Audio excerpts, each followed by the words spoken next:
Well, good evening, everyone. Thank you for coming.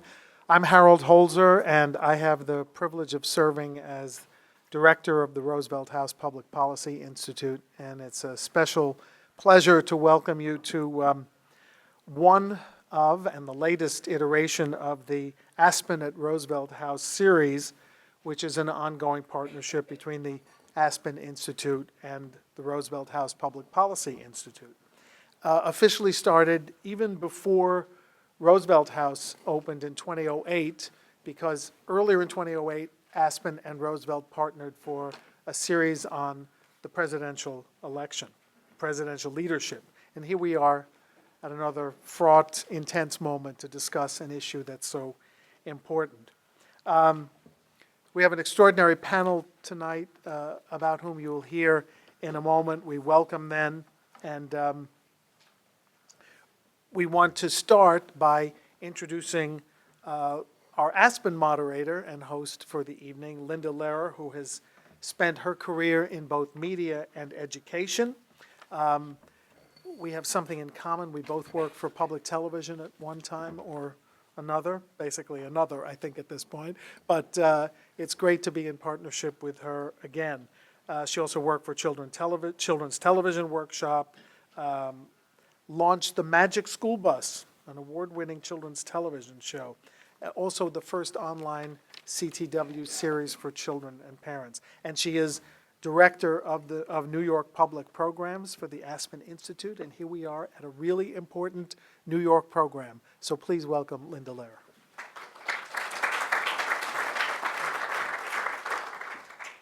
Well, as the people from Aspen in the audience know, and I guess even some people from Hunter, Roosevelt House is our home away from home.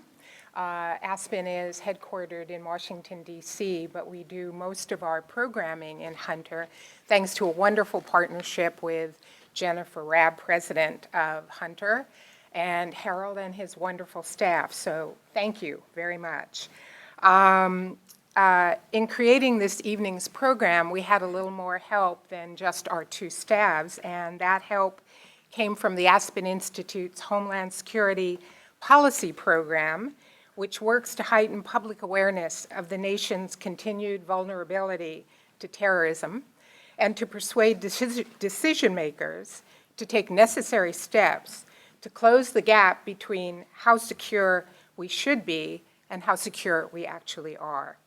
And this is accomplished through, among other things, public and invitation-only forums, roundtables, and conferences.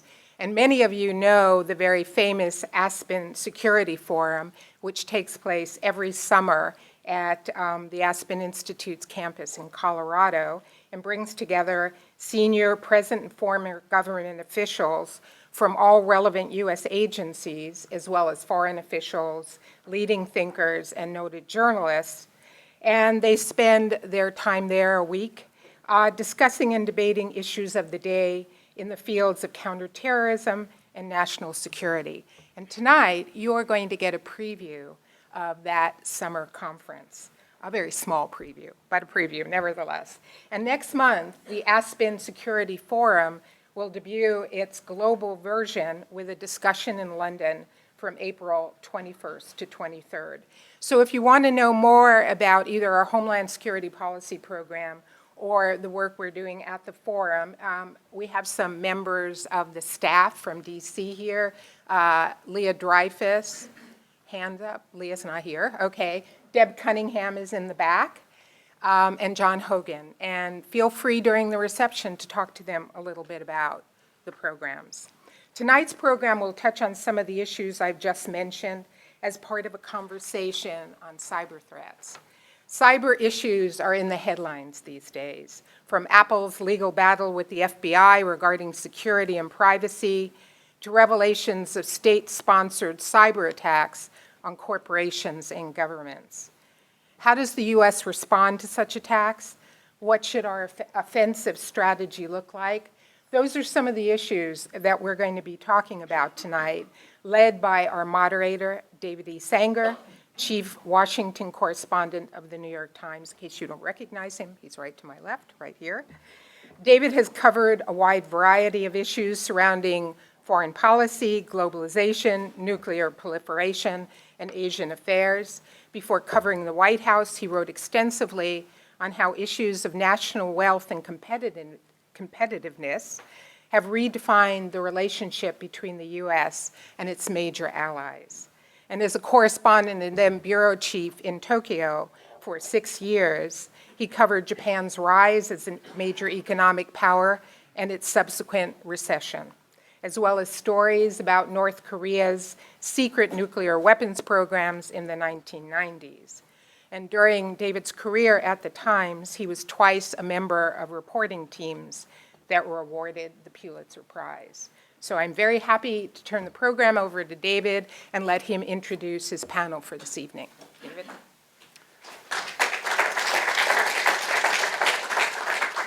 Well, thank you very much. Thanks all for coming out tonight. It's great to see a completely full house in this astounding house. We just had the pleasure, we got together for a few minutes before this went on, to be up in FDR's library upstairs. It's quite a treat to just sort of see how they lived then, which was quite nicely.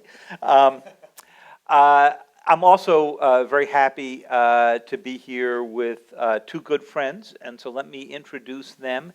And these two have taught me much of what I know about cyber, and I think by the end of the evening, I think you'll feel like you walk out of here probably a whole lot smarter on the subject. I think all of us will for hearing them.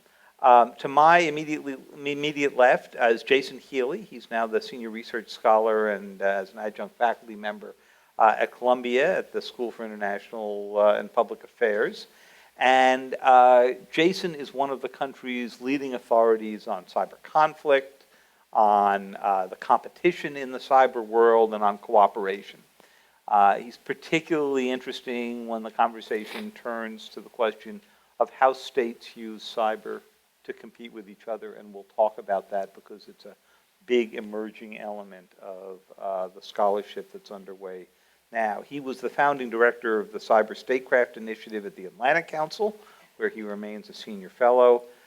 He was in the White House as director for cyber policy and helped advise the president and coordinate U.S. efforts on securing cyberspace and infrastructure.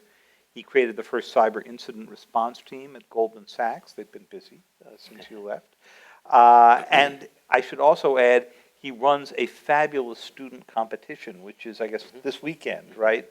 Where teams from schools around America compete on a cyber response set of issues. So it's terrific to have Jason here. Andy Ozment has spent the past 20 years working in cybersecurity areas as an operator, a program policymaker. He's the Assistant Secretary for Cybersecurity and Communications at the Department of Homeland Security. Assistant Secretary jobs are frequently hard to describe to people who don't live right off in Washington, but I can tell you this, that if you saw the Ghostbusters movie years ago and you moved it forward to the cyber era, Andy would be sort of the number one who you're going to call when things get really bad. Yeah. I got a little nervous. I think that's Bill Murray or Dan Aykroyd. I don't know. I'm just going to let that one be. We're going to do a vote by the end of the evening, and we'll see where people take you at here. When companies are in significant trouble responding to cyber incidents that they can't handle themselves, when they need to understand where threats are coming from, when you hear all of this discussion about the sharing of threat information, which is a two-way street, because frequently corporations see some of this stuff before the government does, and vice versa, that all flows through Andy's office. And when you go into the building where he works, you can step up into their command center, which looks like it just stepped out of some great movie set, because you basically see the entire U.S. network out in front of you with all different kinds of the threats, and then people from different departments of the government all sitting there trying to look coordinated, basically. Yeah. Right. And we'll talk later on about how look turns to action in that regard. So let me start first with Andy. And Andy, I'm going to start on a question of a recent revelation that we've spent some time discussing and looking at. And it's something that happened just the days before Christmas of this past Christmas season in the Ukraine, when suddenly about 225,000 customers lost all their power. And initially they thought that this was just the usual incompetence of a power system that couldn't keep up and going. But it became evident pretty soon that someone had turned the power off for the Ukrainians. And the studies that have come out, some of them published just in the past 2 weeks, have given us the first image of what happens in something that people have talked about for years and never actually seen, which is a cyber attack that actually takes out a complete portion of a power system, but didn't take out the whole country. So talk to us a little bit first about that incident, and then what I want to do is sort of back up to the lessons that we need to learn from it, and we'll go from there. Absolutely. So it's a pleasure to be here today, and I have no idea how I'm going to live up to that introduction. Ghostbusters is a new one for me.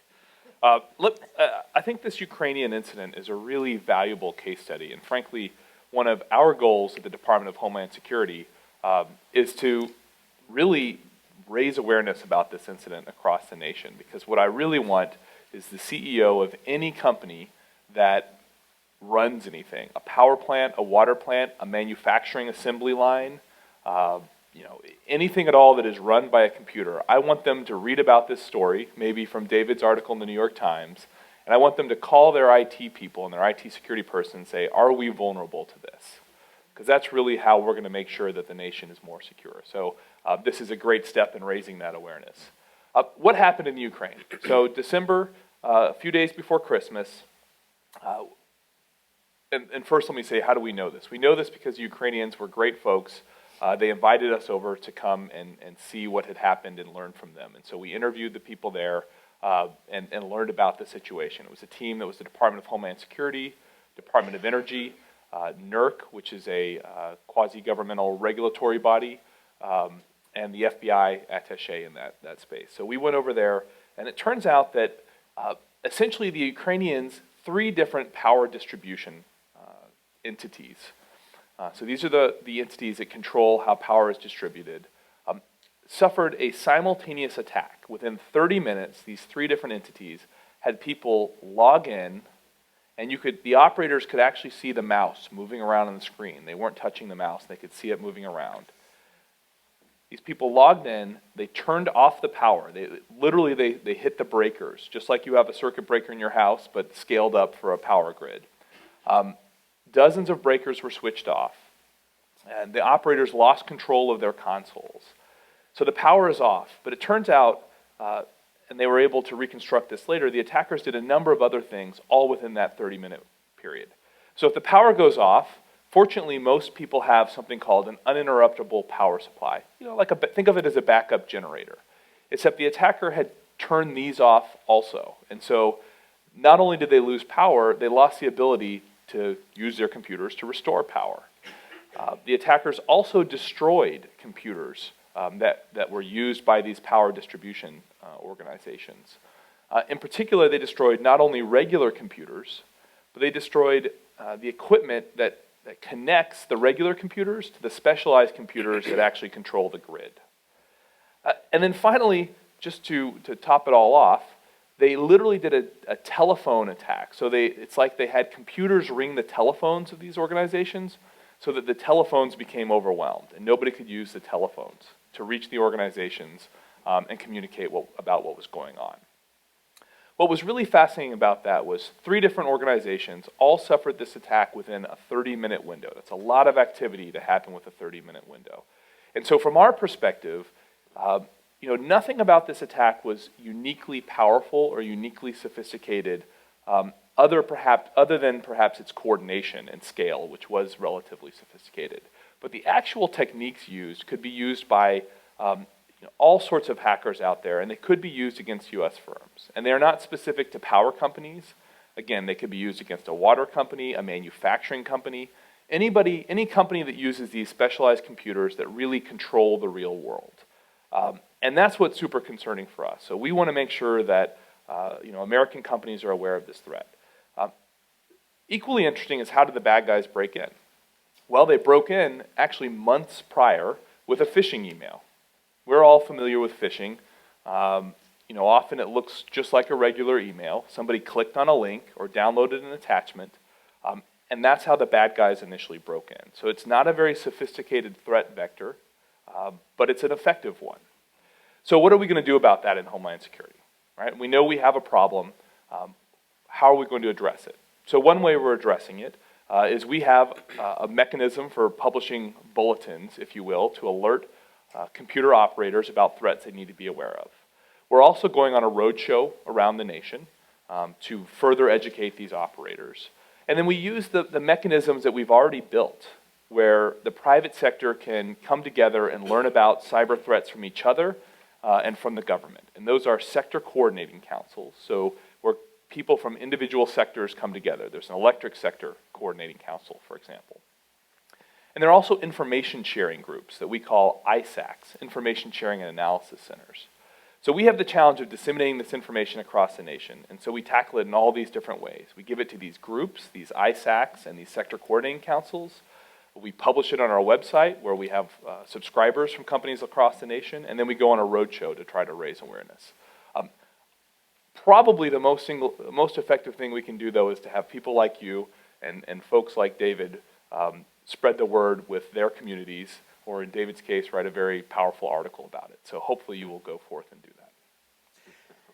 So let's just follow the Ukraine for just a minute. Jason, let me turn to you on that, because there was a characteristic to the Ukraine attack that we've seen in some other attacks. And the information that Andy described that turned out, which is both technical information and then some things actually written in English that got written mostly by Andy, that came out of, they missed one thing.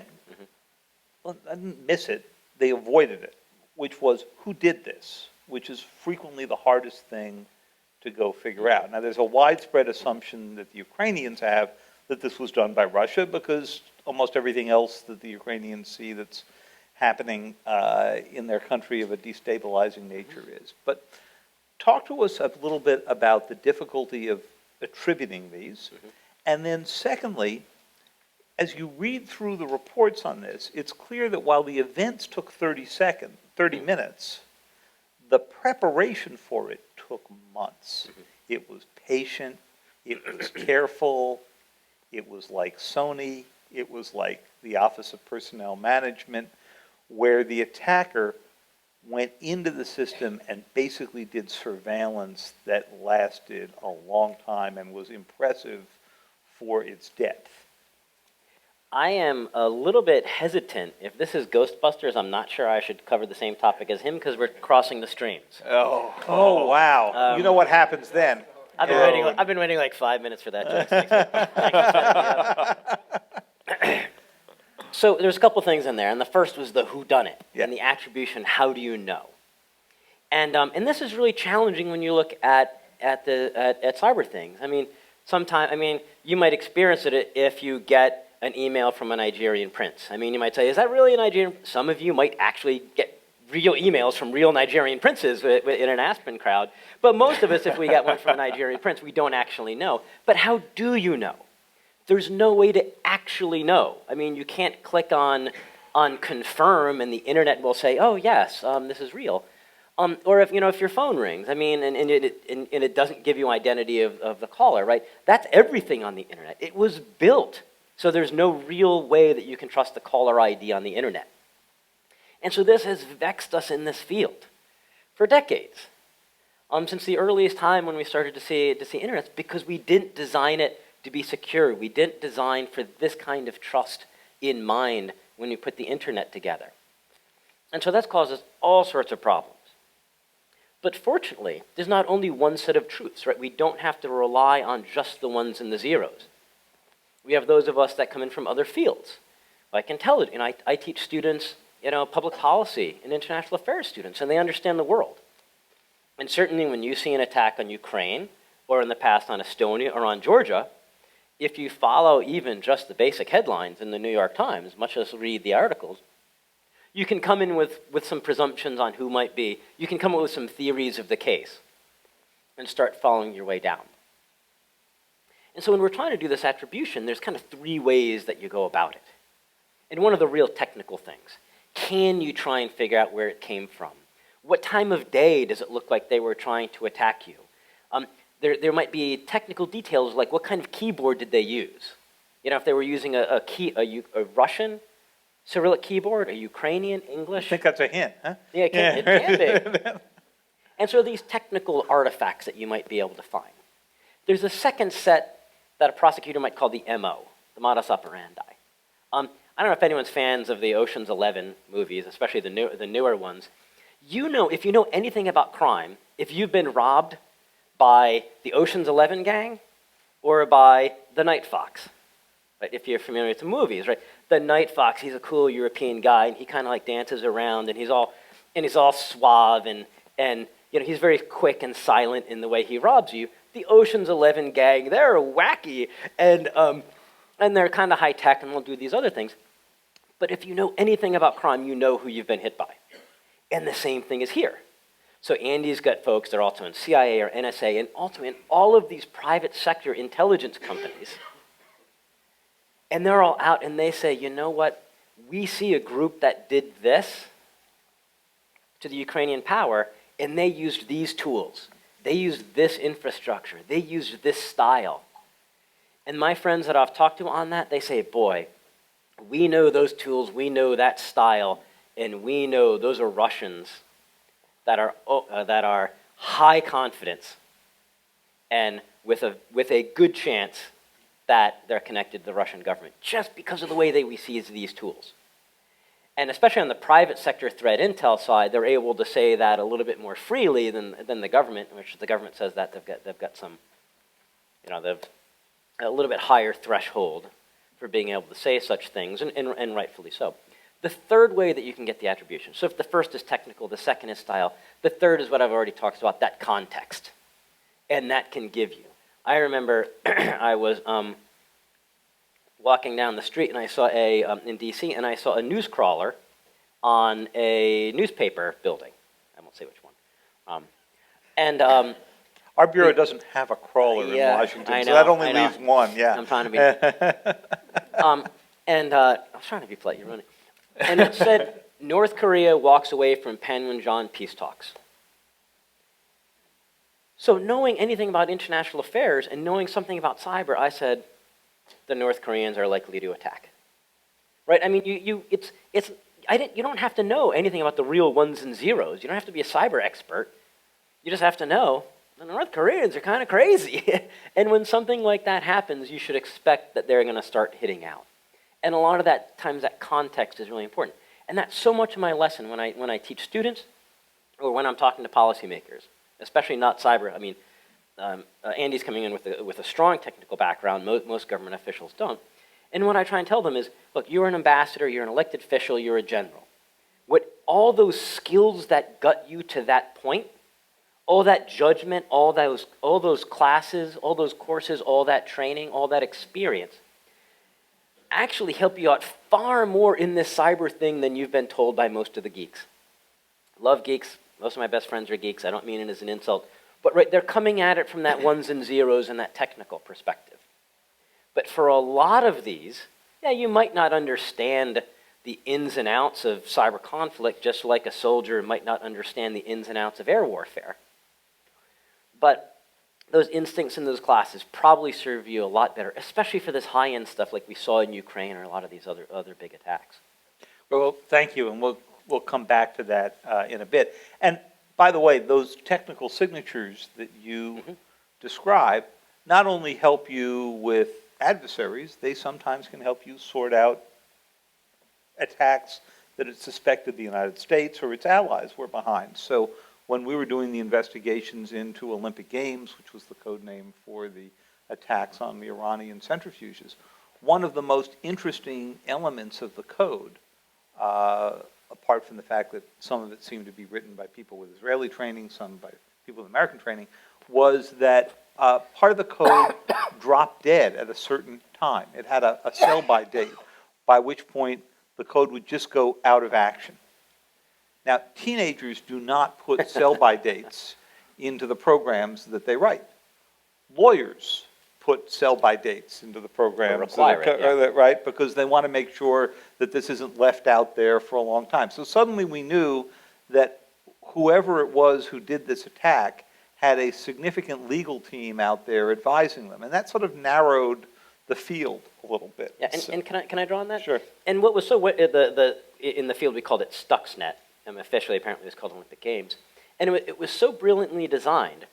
But what David, if I can highlight something that David's saying here, it basically took the Geneva Convention and the laws of armed conflict, and it took this legal code, this code in legal terms, of what a weapon should and shouldn't be able to do. You know, it must be discriminating, it has to, you can't directly attack civilians. It took all of this, or most of it, and it took this, and it took it from legal code, and it put it into actual computer code. Right? I mean, there were developers that were sitting there saying, if you are really sure that this is this, and if you are sure that the system has this, and this, and this, then the only place you could possibly be is Natanz. Right? And so, and therefore you can start breaking Which things. was the enrichment site. The enrichment site. Right. So it's so interesting to see the legal code being put into computer code Right. to make sure this was in line with Geneva. In the winter of 2010, when I went out to Europe and Germany to go meet some people who had done the analysis when this code was out there, that was the first thing that sort of jumped out at them, and helped us in many ways in breaking the story. So Andy, let me go back to you. So we've talked a little bit about how one might suspect a state might get involved and all that, but when you look at all the range of hacks that flow into that control center in your building, most of them are not done by states. They're criminal groups that do them. They're all kinds of groups. And you have a great breakdown of what these groups are. So why don't you tell the audience here a little bit about how you break down who does this kind of stuff? Absolutely. So I think part of the context here is I have a very clear set of customers, and my customers are any organization in the United States is trying to defend itself against cyber attacks. So my organization within DHS, we're not law enforcement, we're not a regulator. Literally, our job is to help organizations be more secure. And so I approach this from my customer standpoint. We could sit there, I speak to boards of directors a lot or CEOs, and they say, listen, don't tell me about the 30 groups of bad guys that are out there. Help me create a mental model that will help me understand whether my organization is at risk and when they'll be at risk and how we can react to that. And so with that in mind, I sort of think about the bad guys in 5 buckets, 5 categories. And I'm a simple guy, so I call them vandals, burglars, thugs, spies, and saboteurs. I can kind of get that. Hopefully we can all use that mental model. So Different kinds of ghosts. Different kinds of ghosts, indeed. So vandals.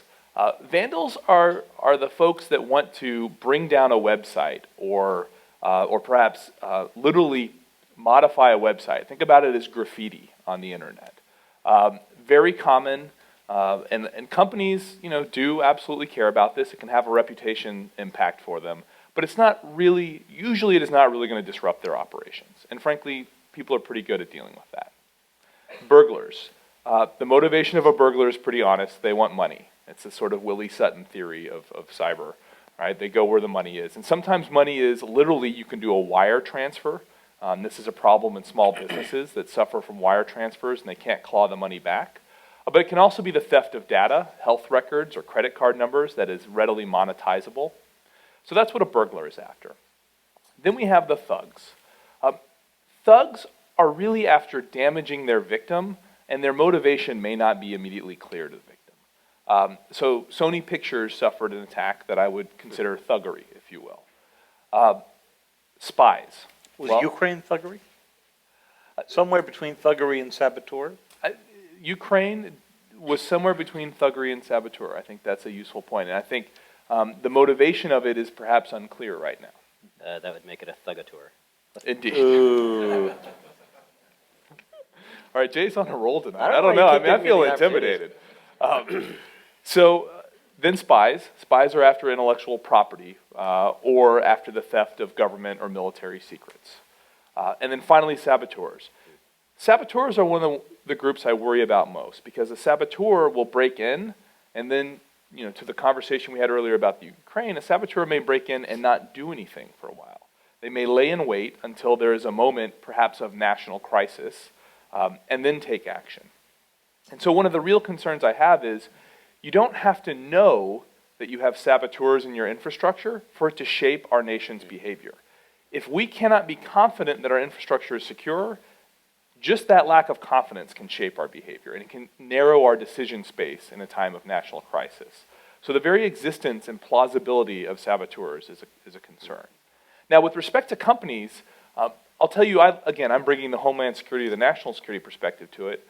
I'm mostly not worried about thugs, vandals, and burglars for companies because they have a fairly rapid feedback cycle. And now this is cyber, and we think of things in cyberspace happening instantly, but actually from an attack or an intrusion standpoint, it can often take a year before you really understand what happened. So I think even for burglars, thugs, and vandals, your feedback cycle is often within a year. And so American industry is really good at being responsive to stimulus that is reasonably frequent. And so American industry is going to manage, over time, burglars, thugs, and vandals. I am much more worried about spies and saboteurs, where the feedback cycle can be years or never. And so it's really hard for American industry to adjust when they're not actually receiving any feedback, where they don't know if they have a spy on their computer networks or a saboteur. So that's a huge area of focus for us. So while we find out about all of these things happening, we absolutely focus our resources on those more sophisticated threats. And the companies, obviously, or the other parts of our critical infrastructure that we are more dependent upon as a nation. And the bad guys might be spies one day, but if relations with that country really go bad, they could end up using that same access and switch to being a saboteur. That's a really good point. So what Jay's getting at there is, if somebody has broken into your computer system and has access to it and are essentially not detected by you, they can steal documents, but the same access can allow them to take a destructive action. And so that distinction between I'm a spy today, but then our relations between our nations or between this group in the United States have taken a turn for the worse, and suddenly they take destructive action. That's a huge concern. So let's pursue that for a bit, because it gets to what makes cyber so different from the other weapons that we see. Now, a lot of this stuff is familiar, and if you think about Andy's breakdown here, vandals, burglars, thugs, they're simply doing electronically things we've seen happen for hundreds, if not thousands of years. There's nothing especially artful about stealing your credit card number electronically versus picking up a leftover copied receipt, on the floor at Target and then using the number, from that. But when you get to spies and saboteurs, it does get interesting, because the core to this is putting an implant in somebody's computer, in their network, in their system, that I frequently analogize to a doctor putting a port in a patient, okay? So what can you use that port for? Well, doctor can use it to go in with a scope and look around and try to diagnose what's going on. Doctor can use it to go in and administer some chemotherapy and try to solve what's going on. Bad doctor can use it to go in and kill you, okay? So the hard part in a cyber attack is getting the implant in, keeping it there in a way that you still have access to it, and that whoever is running the network doesn't see you for a long period of time. Because if they see you, they're going to shut you down, right? So let's think about an attack or two that had elements of this. So go back to the Office of Personnel Management. So this was one where an attacker widely believed to be the Chinese. In fact, the Director of National Intelligence basically said it till he was made to go pull that back about a year ago. Goes in and looks at the files of 22 million Americans who have security clearances. Contractors, government officials, State Department officials, defense officials, everybody who's been in the military. They fill out this very lengthy file called an SF-86. Only the U.S. government could invent this, in which you got to list everything, right? Your medical history, I'm sure you guys have filled these out, your financial history, who you're married to, your kids, everybody you've ever had a relationship with. If I had... It's like a scrapbook.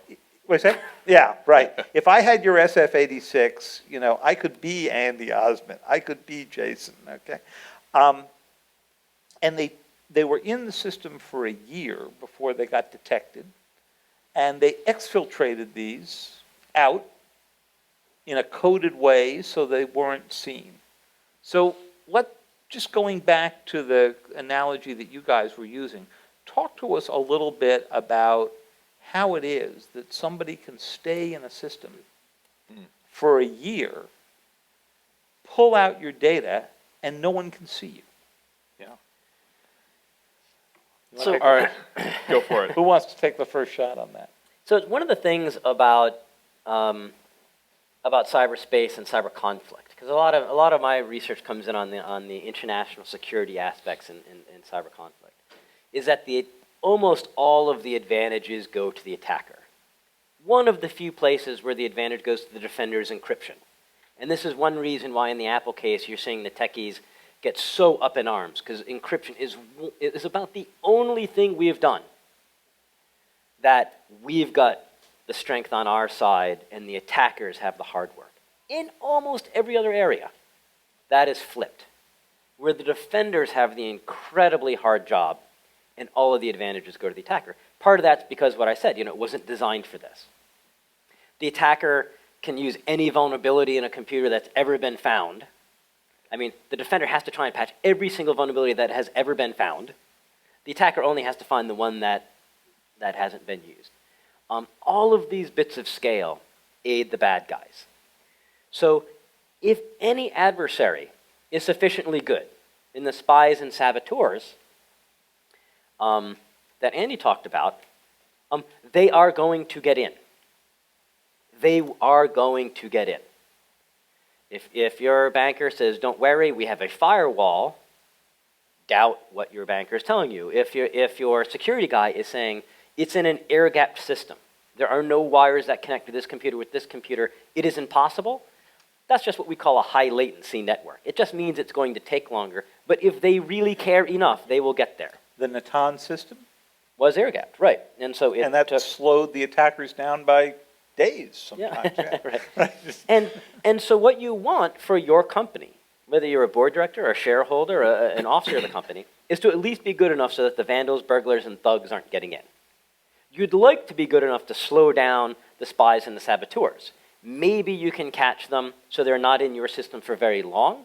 Maybe you can look like a tough enough target that the spies and saboteurs say, you know what, it's too tough, let's go get the information somewhere else. And so that's where you want to draw the line. OPM didn't have any of that. And therefore, they were able to get in. And one last thing I'll say, so especially if you are worried about spies and saboteurs, the Department of Defense does this. The banks do this. A few other really capable organizations do that. Like some of the defense industrial companies will do this. And they'll hunt. So imagine you were the Roosevelt House staff, and you knew somewhere inside Roosevelt House there was a ninja hiding, or you suspected maybe there's a ninja. Oh, sorry, that wasn't on your list here. There's a ninja spy hiding somewhere. You're not sure, but you know they've been trying to get in. How would you go about trying to disprove that there are no ninjas here? What would you do to try and find them? What would you do to try and see if they were here, or better yet, prove that they're not here? And we call them the business hunting, and it's become a real thing for those organizations that can really pay. NSA does hunting. DoD does hunting. JP Morgan does hunting. OPM can barely keep the door locked. They're not in the position to go and do the real hunting. So some of that can be, well, that's the role of centralized security organizations like DHS to help on that. But again, the federal government is so big, it's tough to prioritize such things. So, Yeah, actually, let me jump in Sure, because I think there's some really interesting thoughts on that, and Jason's exactly right. Some of the things that make the OPM case really interesting, that lay out the points he just made, is OPM had a breach in the spring of 2014 that we found out about, and we notified OPM that they had a breach. We, DHS. And so we went. OPM didn't see it. OPM did not see it. You So, saw it. And how did you see it in a way that they missed it? So one of the things about cybersecurity is there are lots of folks in both the private sector and government. In government, we have intelligence, we have law enforcement. There are private sector security firms sort of always looking to see what the bad guys are up to. And so one of our partners in one of those organizations told us, hey, we think there's a problem at OPM. So we reached out to OPM, and we went on site to help them. And sure enough, they had a bad guy on their networks. And this is 2014. This is a year before the incident that made the headlines. And we actually, we helped them. So this is my organization. One of the things we do is incident response. So we helped them figure out where the bad guy was on their networks, kicked the bad guy off, and we gave them a get well plan. As part of that, when you kick the bad guy off, we did some hunting, although in this case you have more clues because you knew the bad guy was on there, to make sure that we'd really eradicated the bad guy from the network. This was an interagency team of the best folks in government, and we did not see evidence of the bad guy on the network. And to me, and that's like Dave, to go back to the medical analogy that David used, right? Now, if you've got a disease, if you've got a cancer, I'm like, if you don't get all of it, if it's still in there, It will metastasize. it can still find its way back. So you really have to be Yep. really, really thorough to make sure you get it out. But here's one of the things that's interesting about hunting, which is we did that. So the interagency team, best folks in government, left that spring, early summer, believing that there was nobody on OPM's networks. What we did not know is that a different adversary had broken into OPM's networks and was there while we were there. And this is not because we are not competent. In fact, we truly had some of the best people in the world on this. It is because it is extremely hard to find a bad guy when you have no string to pull. And even teams that go hunting, they go hunting usually in one of two ways. They're looking for statistical anomalies, so that all the stuff on your computer networks just generates lots of data, and they just look for statistical anomalies in that data. Or they know something about the bad guy. Here's where the bad guy normally goes. Here's a tool they normally use. This is what they normally look like. They know something about the bad guy, and they look for that bad guy. So in Jason's analogy, the staff of Roosevelt House went looking for ninjas when it turned out that they really had, man, I'm running out of analogies, a ghost, all right? Back to Ghostbusters. So now let's fast forward, because that makes you think that this job is impossible, right? So I probably took away whatever little sliver of hope you had. You're like, well, that's it. I'm done. I'm just going to give up, go home, go to bed, and this cyber thing is lost. But the OPM team started rolling out, we gave them a get well plan. This is the capabilities you need to roll out to better manage the risk to your network. They started deploying the capabilities, and it was a lot, and it took them, a year, which is not unreasonable for this level of change on their network. And about a year into that, they deployed a capability, and they said, wait a minute, now that I have this tool, this way of looking at my network, I see something weird. And they called us up, and sure enough, they'd caught the second intrusion. So this is not. Can you give us a little sense of what they saw that was weird? What set them off? Well, in broad terms, one of the things that you want to look for, and people do this in hunting, and this is one of the better ways to secure your network, is you always look to see if the bad guy is phoning home, right? So it's like they stick a robot on your computer, but the robot has to be controlled remotely, and so it's always phoning home for instructions. And so one of the things they caught was a way that the bad guy was phoning home. And that's a best practice for cybersecurity defense. And that's one of the things that we try to communicate, I know Jason does this as well, is this is risk management, not risk elimination. So people, you absolutely need to fortify your networks, but it is still always going to be the case that a determined enough adversary can break in. So you also have to assume that somebody has broken in and try to catch them there. It's not just about preventing an incident, it's about detecting an incident. And you have to have that mindset in security. So let me ask Jason to sort of jump in here because, Jason, let's you and me make an assertion that Andy can't make while he's sitting here employed, I'll which just is lean back. that these were the Chinese, okay? Yeah. Now, and what they've got was basically the records on 7% of the United States population.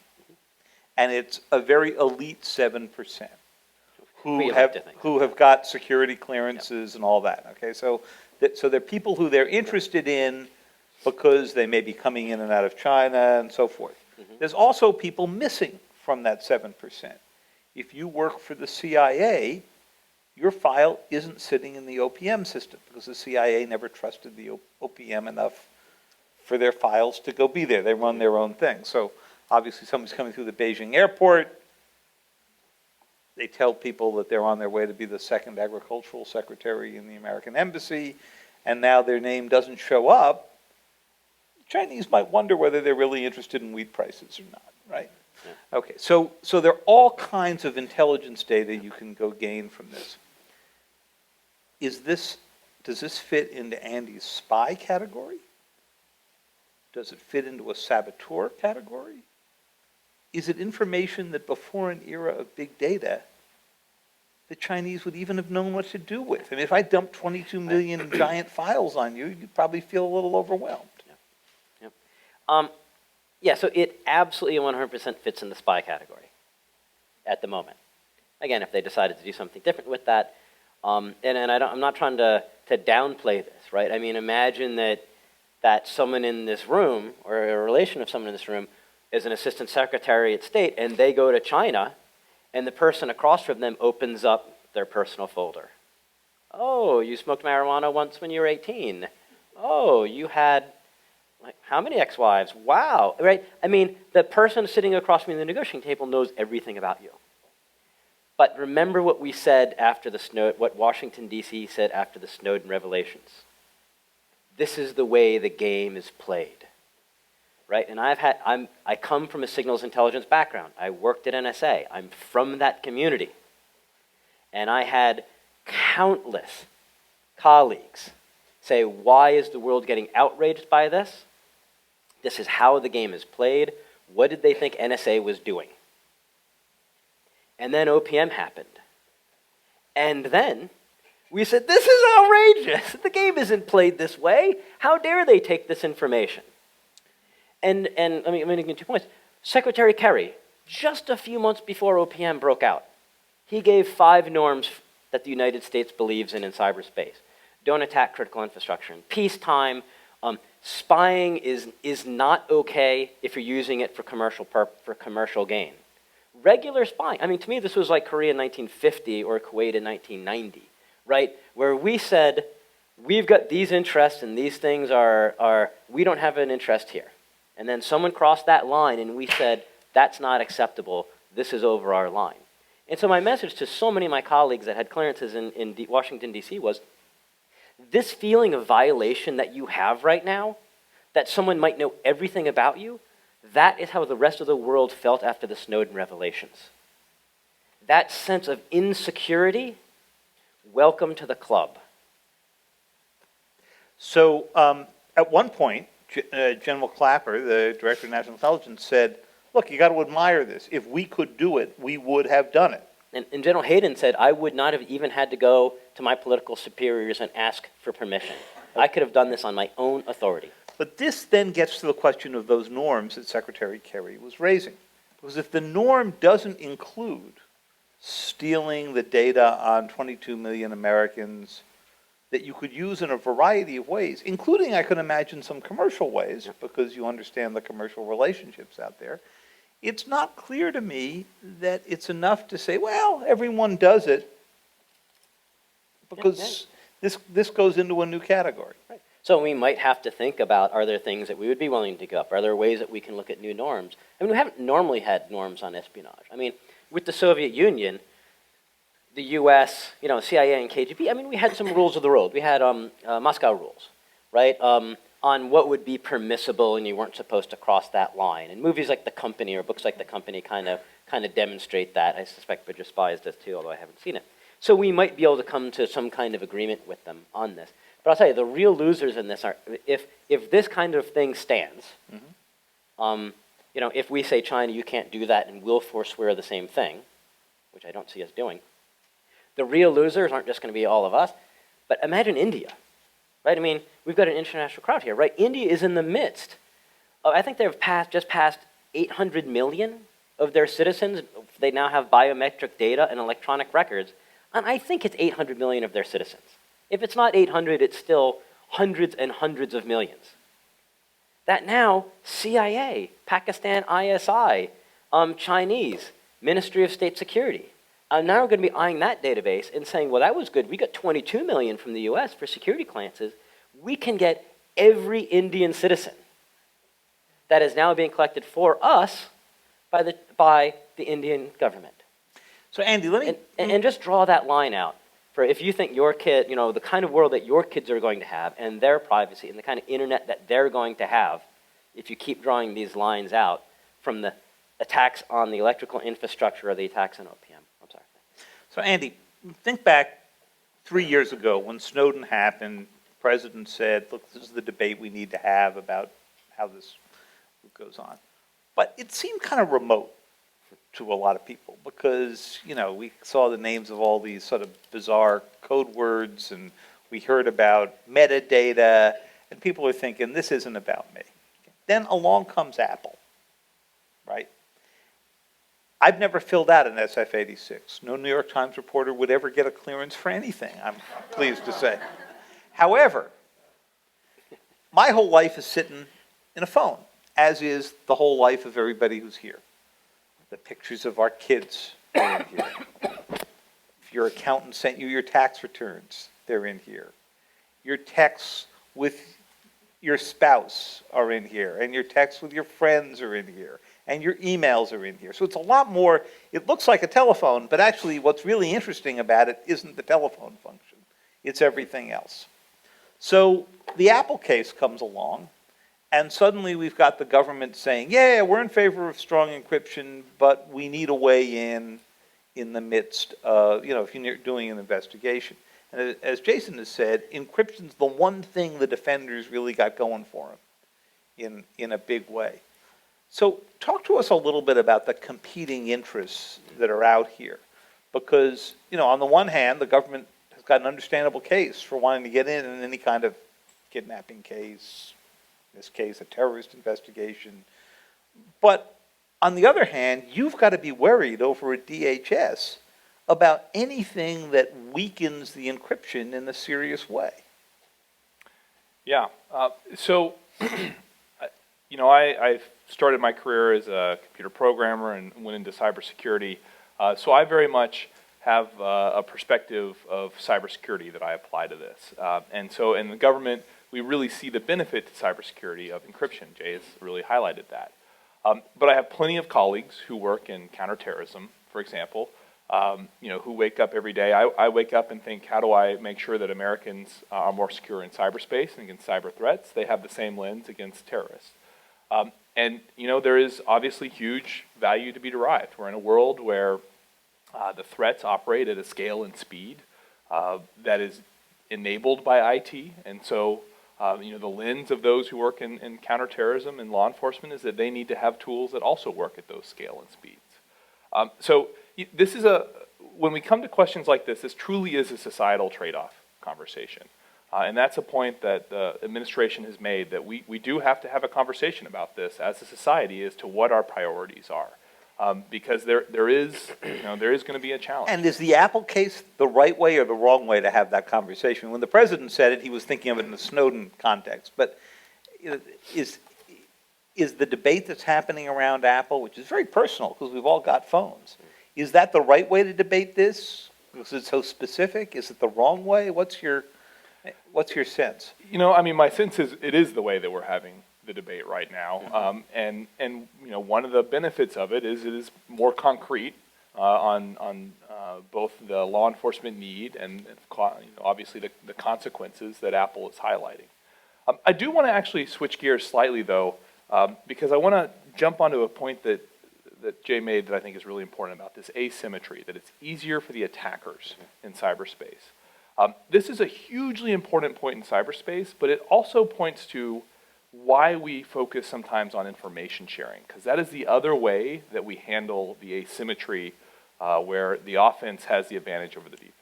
And this is what came up in the law, though. And got passed last this year. actually was, exactly, this is what came up in the law that was passed in December. So let's say that I'm an attacker right now. No, never mind, I'm the good guy. Jay's got the diabolical.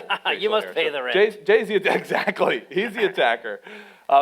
He's got a set of tools and an infrastructure he's using to do an attack. And he's literally going to start in this corner of the room, sir, go all the way down this row. He's going to go row by row, that's how he is, and then he's going to go to the next row. And he's just going to keep going all throughout the room. He's going to attack every one of your computers. For you to defend against him, you have to be operating more or less perfectly, right? You have to have everything patched and all these tools in place. One of you was going to make a mistake. There's just no doubt about that. In fact, many of you are. So as an attacker, Jay can amortize the cost of his tools and infrastructure across all of you because he's going to be successful. And that's sort of that benefit of the offense over the defense. One of the ways that we switch the benefit to the defense is not to think of each of you as a brick in a wall and every brick has to be solid, but instead to think of you, each of you as an alarm system. So now Jay is trying to attack each and every one of you. Maybe the first handful of you miss the attack or you're compromised. Maybe it doesn't work or it does work, but you don't even notice. But then somebody notices and they share information with everybody. This is the infrastructure Jay used. This is the tool that he used. This is how you catch him. Suddenly, you're all inoculated against his attack. Now, it's not perfect because it's frankly one of the challenges here is he can change his tools and infrastructure. And that's relatively, that's something that's doable for him. But it's dramatically changed the cost of doing business for him. And now he has to focus his resources more. And suddenly we have switched that asymmetry. Now the asymmetry benefits the defender because we only need one person to catch the bad guy rather than needing everybody to be secure. So that's the focus on information sharing and particularly on sort of tactical pieces of information that are almost the equivalent of be on the lookout. Be on the lookout for this type of cyber tool or be on the lookout for this computer's address reaching out to your computer.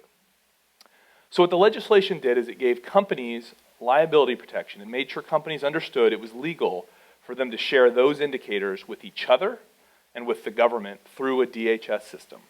And we also, as a part of that, the Congress gave us some very aggressive deadlines, which have been keeping me awake and a lot of my team awake late at night. But so far, we've met those deadlines, that we have to set up a system that will receive this information from the private sector and that we can then push it out all in an automated fashion, all in seconds. And so we are, we have a deadline coming up, March 16th or 17th, where we're going to report on the status of our system there. But we've made enormous progress in this space, and I think this is a really key aspect for the defense of our nation moving forward. Great. Well, we've got about a half an hour left, and I've moderated enough of these conversations to know that by this point we've either left you completely confused, or you've got a lot of questions about what we've raised here. And I think that both Jay and Andy have done a great job in sort of laying out both the attacker and defender problems out here. So we've got some microphones around, and if you just raise your hand, we'll start right here and wait for the microphone and tell us who you are and ask your question. Hi, thank you. I'm Ellen Sabin. And just starting at the last point, Andy, that Andy just made.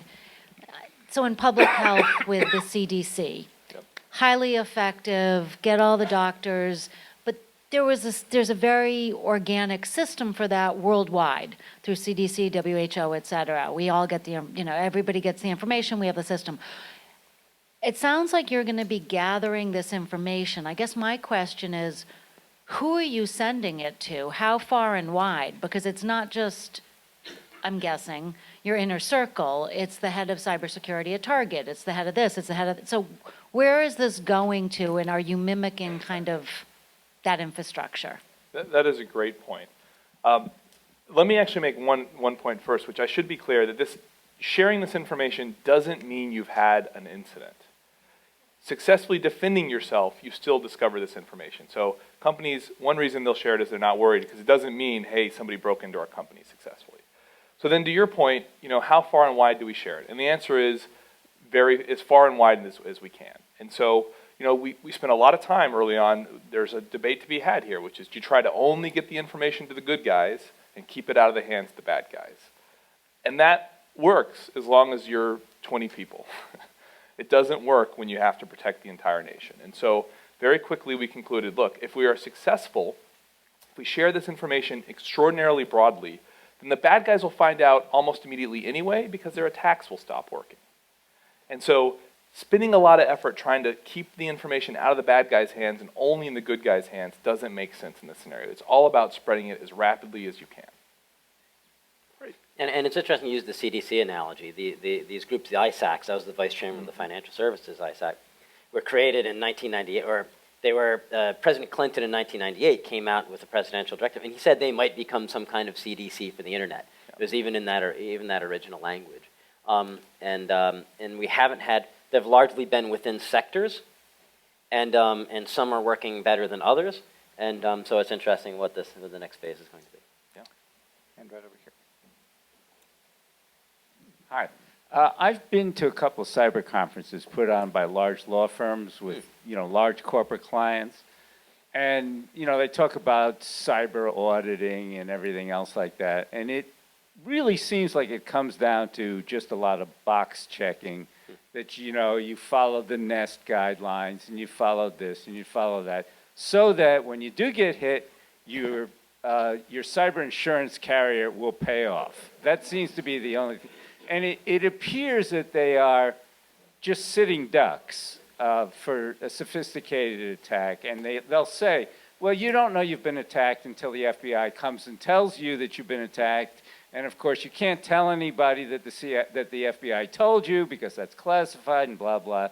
And now then we see in San Bernardino that the FBI sort of seems like more, not like Ghostbusters, but more like Jimmy Breslin's, the gang that couldn't shoot straight. And I'm just wondering whether or not any of this stuff is really effective against really sophisticated people that want to break in and want to do damage. I can start on maybe the first half of that if anyone wants to pick up.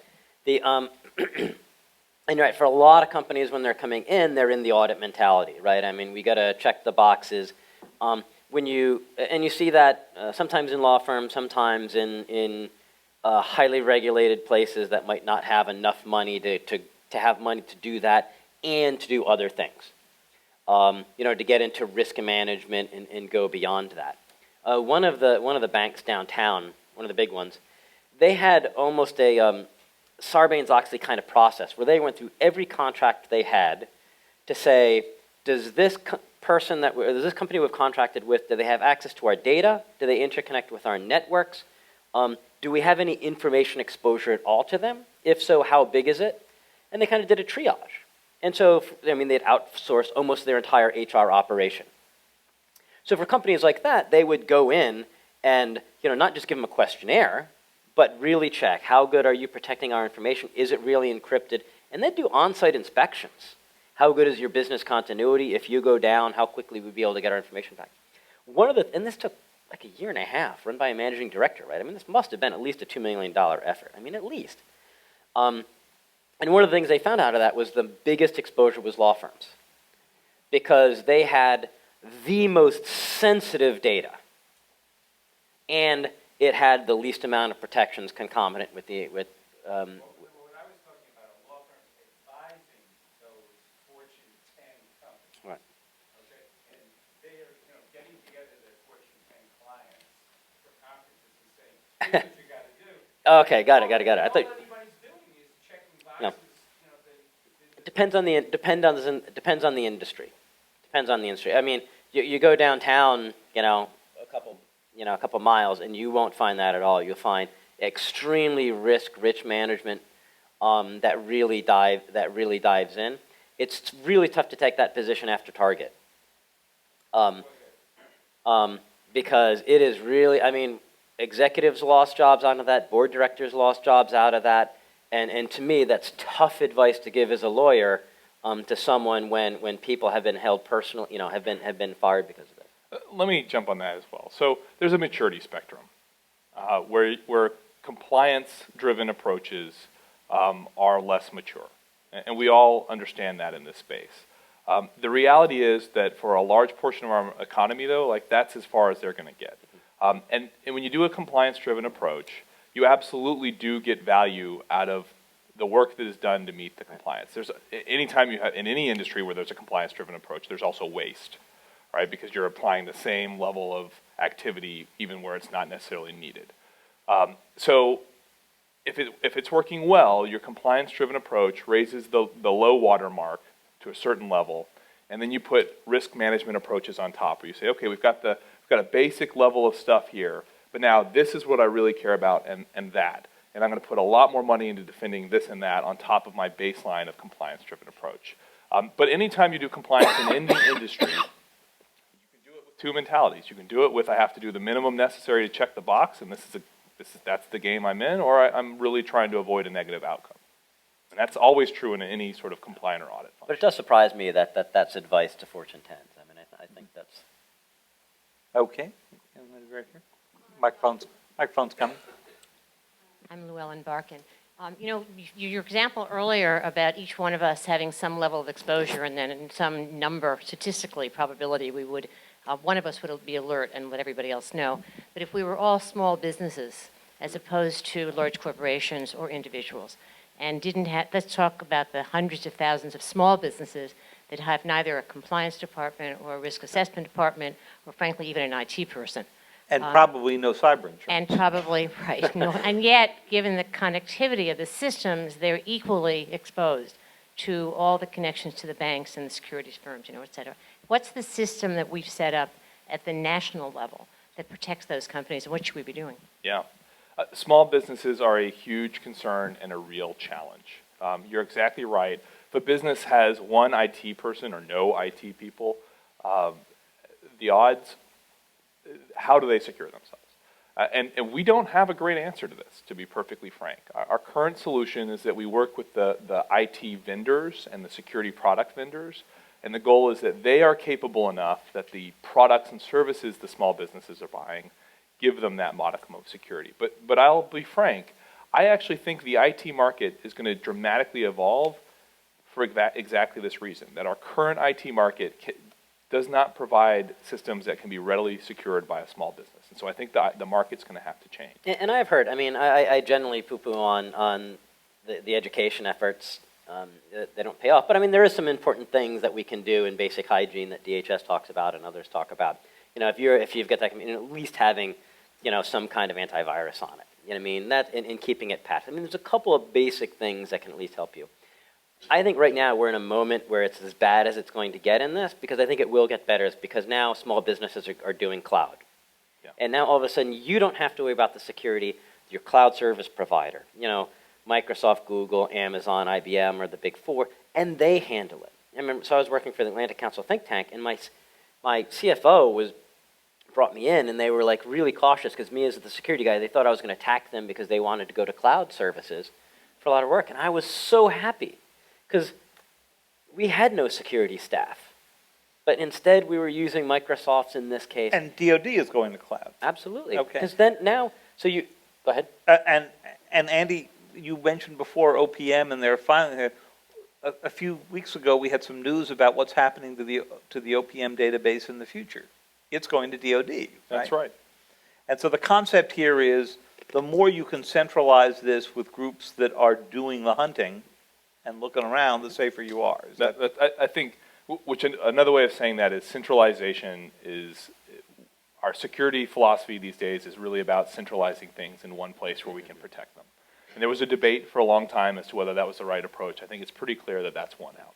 That's the right way to go. And can I give you, I mean, Sure. so one, so for example, I was talking to one of the chief information security officers at the banks downtown. We said, in the old days, you would have your own computer on the desk, and if that computer got hit by a bad guy, we then had to like swap that computer out. We had to clean it. We had to. Now there's, you know, the physical computer is, you know, it's just a little part of a circuit on a board. I mean, there is no, it's a virtual computer. So now when the computer gets hit, they just drop that instance. They create another one. It has all your data. I mean, instead of it being hard work, now it's one of those places where scale can start to aid the defender. And I think small businesses are going to have it a lot, and big businesses that go cloud. 5, 10 years, I think that aspect of it is going to be much better. There was a hand over here, young lady in the side. Hi, my name is Joy Nuga. I'm actually a student here at Hunter College, also part of the Roosevelt House, preparing for my honors thesis in cybersecurity.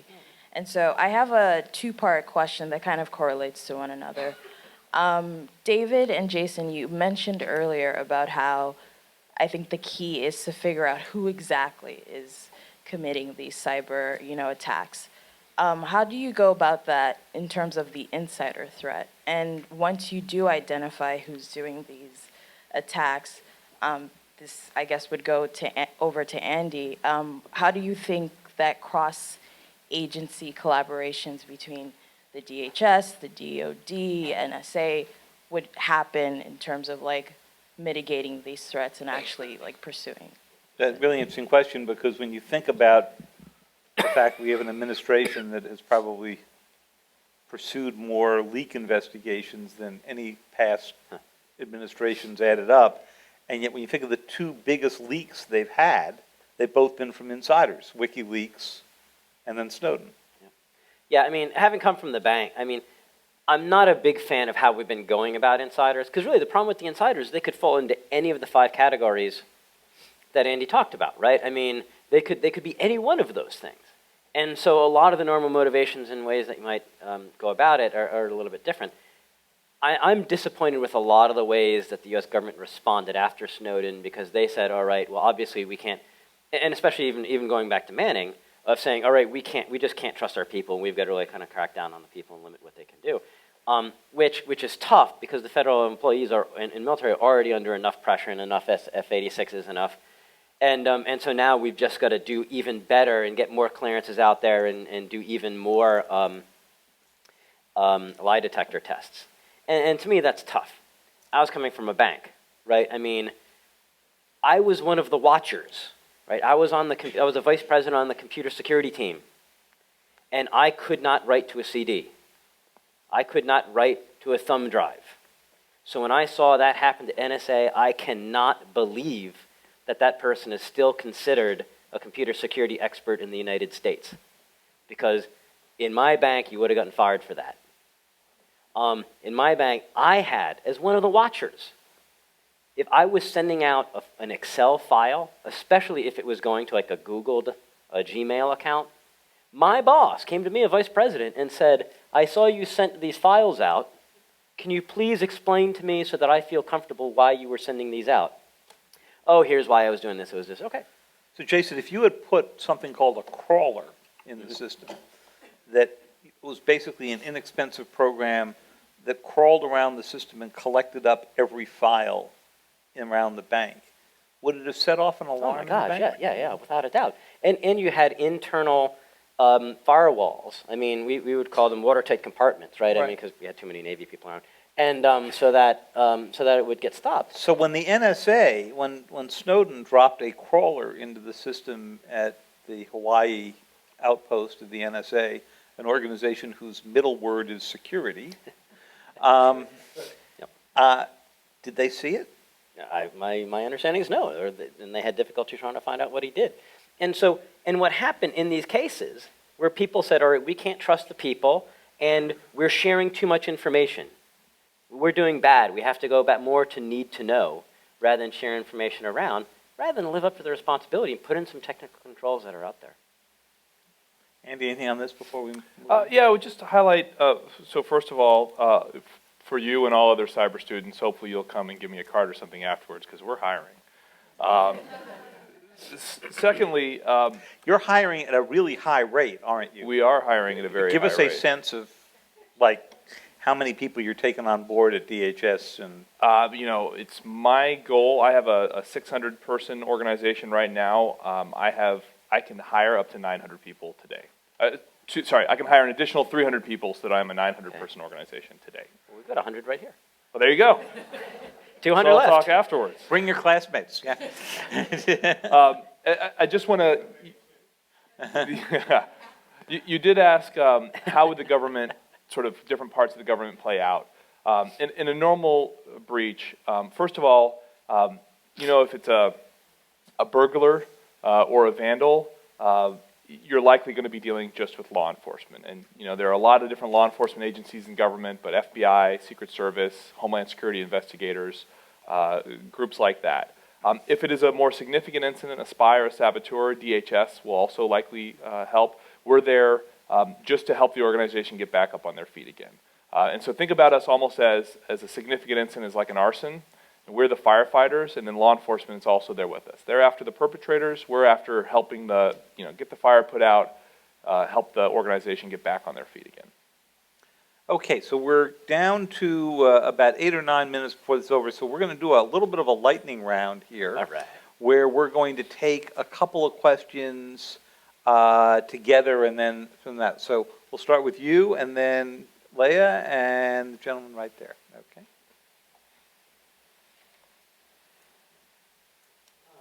You've made the distinction between small business and larger businesses, and I've heard from some sources that the larger businesses have also given up on the ability to prevent the attack, and that in fact they're spending their millions of dollars each year to address the question of how do we handle the public relations after we've been attacked, rather than any concerted or effective effort that they can undertake to prevent it from happening. Now, that's obviously a distinction between the government, where your 900 people will be engaged in this other thing, but so far as the private sector is concerned, is it the case that there's actually been a trend in abandoning hope, as it were, and dealing only with the public relations issues after the fact? Okay, so that's one, and then we have one back here. Why haven't we had one of these attacks on our critical infrastructure as in the Ukraine? Is it because they're not trying? They're trying and they're thwarted, or they've already penetrated and they're dormant, or something else? Okay, so two very good questions. One is, have people given this up either for resilience, which would be the positive aspect of it, or public relations thereafter? And then the second question out here was, why haven't we seen these? And was there another question back there? Yep. All this information is great, but what about something like Hillary's email? Was that server ever penetrated? Or, we keep getting all this information about her emails being vulnerable. Okay, great. So let's see, you want to start, Andy? Yeah, so quickly, the consequences of a breach go far beyond just PR, and the large companies I deal with are definitely not giving up. So there could be a selection bias. Maybe the ones that have given up aren't talking to me, but I don't get the sense that companies have given up. I do get the sense that everybody realizes that at a certain point, everybody's going to get breached. So it's not enough to hope that it never happens, and to defend yourself, you do have to be able to respond. I think that's an important distinction. That's not giving up. That's saying, hey, we live in an area with a lot of fires. We're also going to make sure that we, can get the firefighters to our house. Yeah, and some companies are starting to jump into, are quietly saying, we can't stop this, so we want to actively try and stop them. If they're going to steal our data, we're going to try and steal it back. If they're going to attack us, we're going to try and disrupt that attack. And unfortunately, that is still illegal. But you're still finding, you hear here and there of companies doing it, and you hear others that are engaging with their general counsel and saying, let's talk about this. And if you're an American company, and let's say you have a subsidiary in Norway or Sweden or Switzerland or someplace that may not have this, can you use your subsidiary to attack back? It depends how forward-leaning your GC is. Mm-hmm. Okay. So, the question that we had back here. If I'll start on the how come we haven't had the large-scale critical infrastructure attack yet? So Leon Panetta was up with Benz in New York, the business executives for national security, 3 years ago now. Mm-hmm. And he spoke out on the Intrepid, and he talked about a digital Pearl Harbor, which might be coming our way. This big bolt from the blue critical infrastructure attack. And about 80% of the world said, oh, wow, that's something we got to worry about. And about 20% of us said, oh, my God, he's bringing that up again. Because we're coming up June 23rd, 2016, will be the 25th anniversary of when we first uttered the word electronic Pearl Harbor. So we've been worried about this, what you talked about, of this critical infrastructure attack, for 25 of the 75 years since the actual Pearl Harbor, and yet it still hasn't happened yet. So you're right, there is something that must be explained here. And so part of it is that deterrence is working, or at least restraint. But if we were talking about any other kind of military capability, that we feel strategically vulnerable to Russia and China, they feel strategically vulnerable to us, and yet nobody has yet died from a cyber attack that I can find in my research. Okay, and yet no one has died, right? So you're seeing at least restraint by the main powers that could do this. You're not seeing restraint at the OPM level and the Sony and the other levels. And it is harder, right? One of the tropes that we have to deal with in our business is the two kids in their basement hacking, and they've got their hoodies and their pizza and their Mountain Dew, right? And I've even heard from 4-star Air Force generals and saying, well, how do you deter when 2 kids constitute a strategic capability? And it's just not true. As we learned in Olympic Games, taking something down on the internet is incredibly easy. Keeping it down over time in the face of determined defenses is incredibly hard. And that's one of those lessons, right? When I say to a general, an elected official, a diplomat, this is more similar than you've been told. It doesn't happen speed of light usually. It usually takes place, campaign back and forth. And so I think those are some of the reasons. And even in the case of Olympic Games, a place where you saw the most sophisticated attackers, if you go look at Iranian production of that time, there's a little blip, and they, for about 6 months or a year, they had a problem, and they recovered. And now this, to close this, that has been true so far for the past 25 years. It is less likely to be true the more that we take our power grid, our pacemakers, our cars, and connect those now to the internet. Because it had been that cyber attacks only affected things made of ones and zeros, things made of silicon. And now the cyber attackers can take down things made of concrete and steel. And when we do that, people really will start to die. Because then it's not just the saboteurs that can do Olympic Games attacks, but it's the vandals and the thugs as well. Let me chime in with that, which is agree with what Jay said. This is really about deterrence working to date, but as he also highlighted, as more nations and more groups gain these capabilities over time, we can't rely upon that anymore. And that is why we look to American people and companies to take actions to protect their own networks. And we're here to help, but this is something that we all have to do together. And I will touch on no one in the business thinks that you can secure your own email server. I mean, based on all of the things we've talked about here, where we say even the best companies can't keep out spies or saboteurs, even the best defended. And draw your conclusion. Okay, so we're just going to take 1 or 2 more questions together, and we'll be all set. So right here and right here. And one over here. Hi, my name is Carol. This might be a little bit off, but I would like you to comment on that story. Was it last year that we were spying on our allies? And how does it work? If that is true, how is it found out? What kind of, comment, and how would they know? So one question is spying on our allies, and how do we know? There was a hand here, and then there'll be a last one over here. Hi, my name's Adam. I'm a software engineer. I'm one of those kids in the basement that you're worried about, like hacking. You don't have a hoodie, Pentagon. you're fine. Not yet. Being in that space, I'm sure you're very familiar with the term open source software, and it's constantly evolving, constantly changing. You mentioned before how you can identify someone by the tools that you're using, but the thing is, in the open source world, the tools are changing day after day. So, how effective is it for, let's say, from a year to a year, when there's like 30 different new tools that they've decided to switch out? And then there was, right back here. Hi, I'm Leah Dreyfus. I'm with the Aspen Institute Homeland Security Program. Andy, in light of your comment that you have authorization to hire up to 300 more employees, I'm wondering what the government is doing to adjust its regulations for hiring people when the people who are really into cyber and have the natural talent might be eating pizza in hoodies with Mountain Dew in their basement. And that doesn't usually conform to government employee standards. So I'm wondering what you guys are doing to adjust your standards, or maybe not doing, and what you plan to do or would like to do in the future. And Jay, as an outsider beyond government, I'm wondering what your thoughts are on what government should do that it may not have plans to do. And let me add to Leia's good question here, Andy, because on top of drinking Mountain Dew and eating pizza, on rare occasion, people who program have been known to smoke pot, sometimes while programming. And this has frequently become a problem if you ask people in the U.S. government about hiring folks. So we'll get at that. So who wants to start with spying on our allies? Why don't I take that? What's the half-life of a secret anymore, right? I mean, if you think you're going to keep something secret in any government, it is increasingly likely that it is going to become public much, much earlier than you had expected.